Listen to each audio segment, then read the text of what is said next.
Hello there, Alaskans, wherever you are. Welcome to the Must Read Alaska Show. Coming to you from somewhere in Alaska. This is the place where we talk about, you guessed it, Alaska. Where we keep the mainstream media on their toes and where we are standing up for what's right in a world run by leftists. You can find out more by heading over to mustreadalaska.com and also checking out the Must Read Alaska YouTube channel for some really great content. But first, let's get this party started.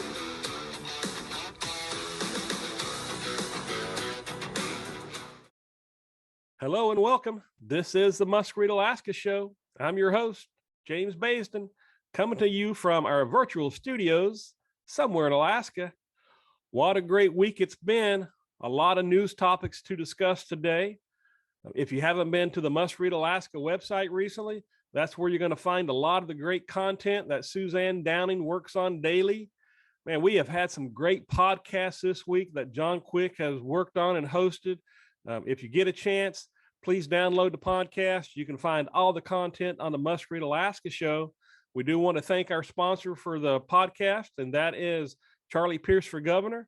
Thank you for the donation. And please, if you get a chance, go to the Charlie Pierce for Governor website and visit him. He is the sponsor for this podcast. Okay, we're going to get things started. Hang on. Well, this week, I think I have to have my hero of the week segment, and that would be Elon Musk. Of course, the news has been all over the place with Elon Musk and his attempt to buy Twitter. And the news this week, of course, was that the Twitter board accepted his offer of roughly $40-some billion to buy Twitter. I think it's fantastic, great news. It can only help in the long term. You notice a lot of the comments that are taking place now is prominent people who are on Twitter are now getting a lot more followers. So they have changed the software that basically has kept the conservatives down. They've already made changes to that. People who were banned, looks like they're starting to come back on board. Of course, the big question and the fear, if you're on the left, is that Twitter will allow Donald Trump to come back on and reinstate his Twitter account, which again is the reason why this whole thing, if you want to see the reason why Twitter has been bought out and is going to go private, I would say our president not being able to be on this social media platform has something to do with it. There was some banning of some other groups that took place. The Babylon Bee was one that would make fun of liberals, and they got banned for one of their posts. And that was one of the fun areas that Elon Musk would like to watch on Twitter. And once they banned that, it's kind of funny. I think that's what set him off the most, is whenever he could no longer watch the Babylon Bee on Twitter. It's just crazy to think that Twitter was allowed to do the things they did. And if you were on the left, you don't see that as censorship, because back then it was, well, it's a private company and we could do whatever we want to do. And now there's going to be a private company owned by Elon Musk. Oh my God, the world is coming to an end because he is going to get to do what he wants to do with it, which is probably open it up more. And he's even made some great comments to where if you're on the far right and you're on the far left, you should hate him equally, because he's going to allow both sides to have their say. And it'll be within the legal realm of what's allowed when it comes to the public square. And I think that's going to be great. I love that he's making fun of different sections now when it comes to his tweets. I was off Twitter for well over a year, actually. And once the president got banned, I had left the Twitter feed, because basically I had it because I wanted to see all of his tweets. And of course, if you're on the left, what they would call his mean tweets. I was always watching to see what he would push out there next. But Elon's making fun of some of the things. One of his tweets the other day was, "Now I'm going to buy McDonald's and fix all the ice cream machines." So he's having a lot of fun. He says he's going to he wants to buy Coca-Cola and put Coke back in Coke. That's just, he's just having so much fun now. He says, "Let's make Twitter maximum fun." It's fun to watch the left melt down. Even today, when you look at the top of the charts when it comes to downloads, the president, President Trump's Truth Social account now is #1 in downloads on Apple. Twitter is #2. So the president has his own social media that's going to be out there. I'm on Truth Social. I'm on Twitter now. I'm on Facebook. I'm on Getter. And I'm on those because I want to see what all these people have to say. I use Rumble more than Google for my online entertainment because it's more of an open platform. So you've got a lot of open platforms that private companies have already been working on. And I think when you get Twitter in there, it's just going to make it that much larger and magnify it, especially when we get to this next election. You remember, Twitter shut down a prominent New York newspaper who was reporting on the Hunter Biden laptop. They shut that article down. They shut the president down. They shut people down who were in opposition back whenever President Biden was running for office. So they used their platform against him. And all the social media groups out there, whether it's Facebook or Twitter, they've all been guilty of doing this. And I think by having Twitter in private hands, it's going to put pressure on them to maybe not do it quite as bad. We're going to be disappointed, I think, on both sides by the time it's done still yet, because it is humans running the system, and they're going to be allowed to maybe fudge one way or the other. But I think this, again, only works to our advantage. I love what's going on. The left is melting down. I listened to an internal executive meeting from the CEO of Twitter talking to the employees and the questions that he was getting. It was amazing. If you get a chance, you can Google it and you can find it. One of the last things that I saw Elon Musk tweet, he said, "Free speech, I simply mean that which matches the law." So again, even in the public square, hate speech is allowed. That's what the Supreme Court has come out and said. You don't have to tolerate hate speech if you own a private company. You can shut it down. But the conversations I've had with my kids is the people who spew the worst stuff that I don't want to hear. We should fight for them to have that right to be able to do that. And that's just simply as me being a veteran, I absolutely oppose anybody who wants to burn an American flag, but that is their right. If they want to do that to show whatever discourse they have with this country, as much as I hate to see that take place, and I would never do that, I would fight for their right to be able to do that. And I think that's where we need to be at when it comes to our new way of communicating on social media. We need to be able to have those same type of examples. So we'll hang on, we'll watch. Of course, the deal isn't done yet when it comes to Twitter. It's going to probably take another 6 months, but at some point, I think Twitter leaves San Francisco, and I think he will either be in Texas, where his SpaceX company and Tesla company is, or in Florida. I do not think that he will stay in California with this group. Well, it wouldn't be a Must Read Alaska show podcast without talking about state politics, and specifically 2 items right now that are on the Must Read Alaska website. The first one is Governor Dunleavy has asked the legislature to pay the people at least a $3,700 PFD, permanent fund dividend, as gas prices are set to rise out in rural Alaska. And the other issue that we see coming is Senator Revac.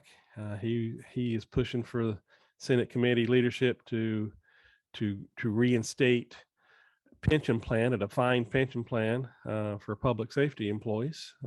So there's a couple of issues here to address. They kind of go hand in hand here. Is that on one hand, the state does not want to, the state legislature is battling to pay a full statutory PFD, which they say they can't afford. And on the other hand, you've got a senator basically who is trying to push House Bill 55 through the Labor and Commerce Committee, dealing with benefit packages to reinstate for our public safety employees. And I can talk about what I remember dealing with the retirement system here in the state and when it was changed from a defined benefit to a 401 contribution type system. And I can still remember a finance director who was down here on the peninsula that I worked with, who also worked at the state level.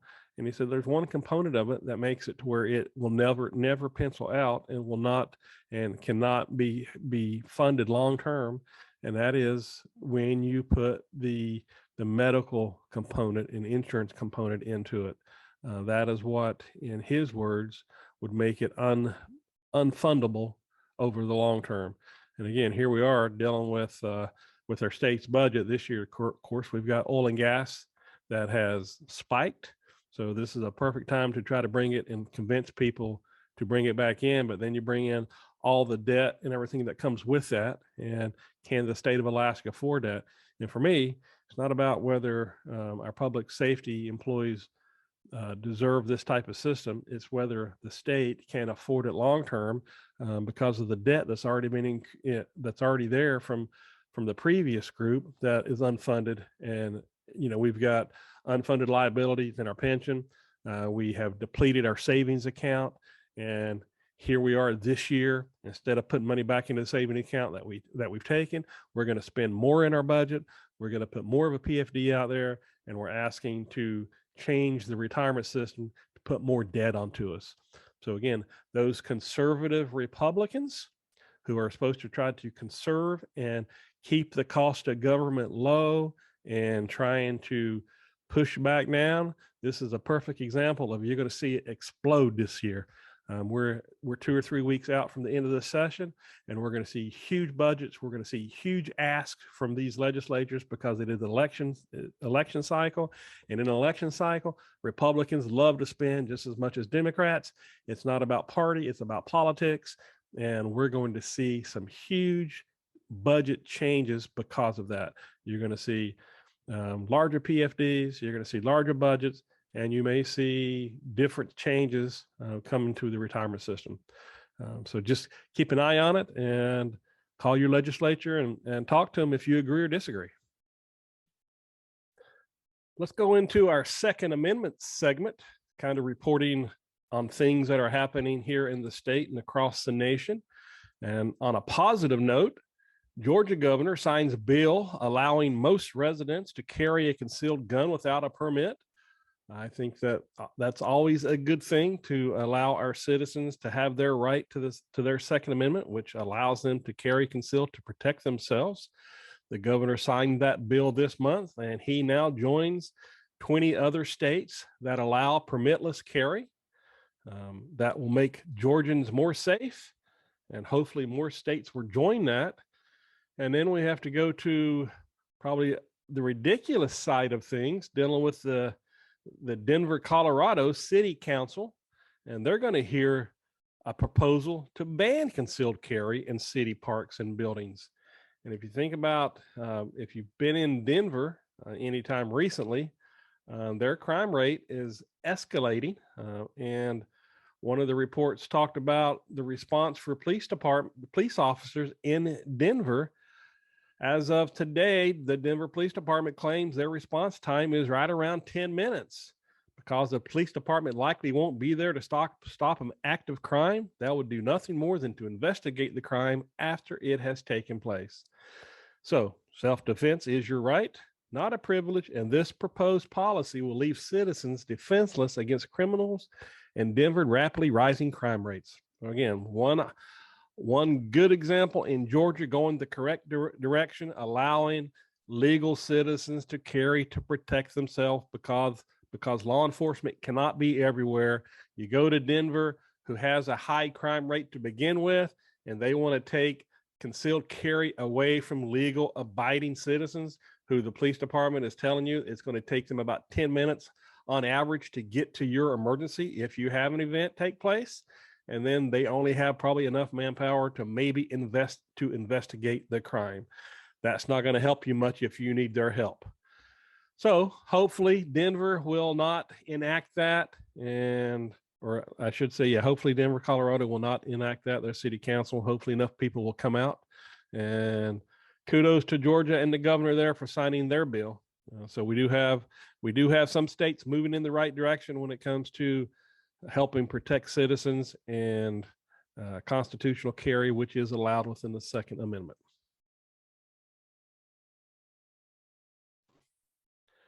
So in today's world, how many of you feel confident that you're not being watched when you go online and use all the products out there that are given to us for free? Whether it's Google, Gmail, you go to Amazon's cloud, you go to any of the big products that are out there. So I'm trying to set up a system that is more secure to where I keep the top tech companies out of my backyard. And it's difficult. It's almost impossible to do in today's world. And I'll give you an example of what I've been trying to do, one of my projects that I've been working on, and maybe I can get some feedback and see if you've come up with anything better. So my first thought was I wanted to have a product. I wanted to have a computer. So I ordered a laptop that it was refurbished, a Dell laptop that didn't have any operating system on it. And I went out and put the open source operating system Linux on it. And then I started to think about, well, I don't want to do searches on Google. I want to do searches that don't track everywhere I want to go. And it's not because I'm doing anything illegal. It's just I don't want to be targeted to where they know everything that I'm doing and trying to advertise to me. So instead of using Google as my search engine, you have a few options that you can use for your search. And I found one of the search engines online that was out of Switzerland. It's called Swiss Cows. And it seems to be one of the more secure places to go to do searches.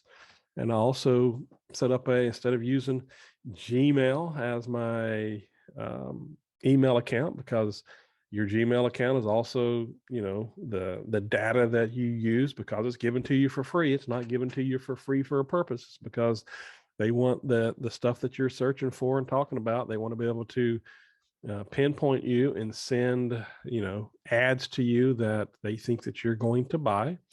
So I went to a different email account called Proton Mail, again, based out of Switzerland. So I've used, I'm no longer using Google for my search, and I'm no longer using Gmail for my mail account. I'm no longer using Mac or Apple or Microsoft for my software. I'm using the open source software of Linux. And let's go a little bit farther. So if you store stuff in the cloud, or you do business in the cloud, or you host anything in the cloud, let's say for specific like Dropbox, you're going to be using Amazon and Amazon's web services, which again knows everything about you because you are using them. So all these tech companies that give you things for free are doing it for a reason. And I'm trying to come up with a way in my computer world that I'm not using any of their products. I'm not using Microsoft Word or Excel. I'm using Open Office, so I can still do Word products and PowerPoints and Excel spreadsheets, but I'm using an open source software. It's not as easy or not as integrated and fun as some of the other things, but I'm having fun trying not to use these major products. And it's a way for me to feel more comfortable about these big tech companies that basically rule our world. So everything that you see right now dealing with the freedom of speech and Twitter and all these other things, this is just another component of it that I'm trying to see if I can defeat. Now, that's on the computer side of things, trying to defeat it. But now let's take that to your mobile device and your phone, the thing that we are all carrying with us.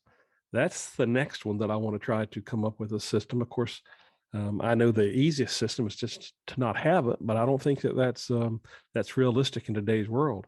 But there's so much information that is on our phone that it's amazing when you think about all the medical stuff, family stuff that you have on your device, and what tech companies get to see that, whether the two main products of being a Google phone or an iPhone. And what do they do with that data that you have on those devices? So just some thoughts. I'm trying to make some changes. I've got my laptop project that I'm working on. Just wanted to maybe reach out and see if anybody in this group has thought about or tried to do the same thing. I'm having some success, but it's difficult to make those changes. And also the social medias. I mean, at one point I was wiping all the social medias off of my accounts because I was getting tired of them. But, when you get to something as simple as Facebook and, you want to be able to communicate with family members that you don't live close by, you want to share family photos, that type of thing, it makes it very difficult to disengage. And I went back on the social media products mainly because I want to see in this portion of my life dealing with the podcast. I'm trying to get information and seeing what else is out there, but that's a hard one. It's a love-hate relationship that I have with the social medias, and really the biggest thing is because of the restrictions and what they want you to say and not say, whether they kick you off. There's probably a lot of things that I could say right now on this podcast that could get this podcast taken off a major social media site. And, you don't want that to happen, because that's to be able to get out there and speak to people and have conversations, you have to be careful what you say. And in this type of setting, it can be difficult at times. Well, it's time for the mandate freedom section of the podcast. And I guess we're going to travel to Juneau, Alaska. Wouldn't you love to be a parent that had children in the school district in Juneau, especially this week when, again, they brought back at the beginning of the week, Juneau being the most vaccinated city in Alaska, as reported by Suzanne Downing on the Must Read Alaska website, states that children are back in masks again in schools. But things changed later in the week. So after they made the decision to put kids back in masks, and of course, they got the parents all upset again because of what's taking place down there. They know that this is just political. This is the woke group of the school board in Juneau. The parents and kids got their attention. A lot of them basically pulled their kids out of school. A lot of the kids stayed in the commons areas without no masks on. And finally, the school board held a special meeting and brought back mask optional and made it a personal choice. So again, wouldn't you just love to be in Juneau with your children? Again, here we are 2 years into this situation with COVID. Our hospitals are not filled up with COVID anymore. Most people have either had COVID, they've gotten the vaccine and got COVID, they've got the booster and got COVID. So none of that's working. The mask, again, I always said, if masks are working, how come masks didn't work? So masks were pulled off of planes now. You don't have to have masks anywhere, but the school board in Juneau, because they're so intelligent, stated that, you know what, we're going to have to make it safe again in schools and put masks back on. Didn't work very well for them. The parents and students are correct. It just needs to be optional. I'm glad, hopefully it's back to normal, but our school districts all over this country are in a mess, and what's going on in Juneau is happening all over the place. And we need to put more emphasis on elections when it comes to school boards. I think this is one of the most important elected bodies that we have at all of our local areas. And I don't think the voters or the parents are paying enough attention to what power this group has. And this just goes to show again what can happen if we don't get involved with the educational process and put pressure on the school board to do things right for our children. Their education comes first. They are the lowest level of issues when it comes to what was taking place here with COVID. And we wrecked their lives for 2 years. I had 3 children in the school district. Absolutely wrecked their lives for the first year. At least here in the Kenai, we finally changed it. We turned it around. We put pressure on the school district here. We finally got a great superintendent that agreed with us, and that nonsense is now gone from our area. And hopefully you can do the same in yours. I want to thank you for joining me on this Must Read Alaska podcast. It's been a fun show for me. I hope you have enjoyed it as well.